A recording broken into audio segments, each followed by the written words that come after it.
Hello tears, இங்கே பாருங்கள். நான் வந்து தண்ணி வந்து ஒரு சில்வர் பாத்திரத்தில் நிரப்பி அதில் வந்து 2 கனமான துணியை வந்து ஈரம் பண்ணி சுற்றி வச்சுருக்கேன்.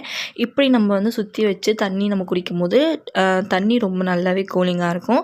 ஃப்ரிட்ஜ் வாட்டர் அதிகமாக யூஸ் பண்ணக்கூடாது. அதுக்கு பதிலாக இந்த மாதிரி நம்ம யூஸ் பண்ணி நம்மளும் குடிக்கலாம், நம்ம குழந்தைங்களுக்கும் கொடுக்கலாம். ஃப்ரிட்ஜ் வாட்டரை முக்கால்வாசி தவிர்த்துருங்க இந்த சம்மர் டைமில். அண்ட் வந்து என்னோடய மார்னிங் ரொட்டீனில் பார்த்திங்கன்னா ஃபஸ்ட்டு இந்த ஒர்க் தான் பண்ணுவேன். தண்ணியை சுற்றி வச்சுட்டு அப்புறமா காலையில் சமைச்ச பாத்திரம்லாம் இருக்கும், அதெல்லாம் எடுத்து விளக்கிடுவேன். சுத்தமாக விளக்கி முடித்ததுக்கப்புறமா பார்த்திங்கன்னா பிளாட்ஃபார்மும் கம்ப்ளீட்டாக க்ளீன் பண்ணிடுவேன். பிளாட்ஃபார்ம் க்ளீன் பண்ணிவிட்டு கேஸ் ஸ்டவ்வையும் நல்லா தொடச்சி விட்ருவேன். அண்ட் நெக்ஸ்ட்டு பார்த்திங்கன்னா லாஸ்ட் அண்ட் ஃபைனல் ஒர்க்காக நம்மளுக்கு வீடு கூட்டுற ஒர்க் மட்டும்தான் இருக்கும். அந்த வரைக்கும் முடிச்சிடுவேன். இது வந்து எவ்ரிடே ஒர்க்கு. ஒன் டே விட்டு ஒன் டே வந்து பார்த்திங்கன்னா துணி துவைப்பேன், ஒரு நாள் விட்டு ஒரு நாள் வீடு துடைப்பேன். இது மட்டும்தான் என்னோடய ஒர்க்கு, எவ்ரிடே ஒர்க்கு.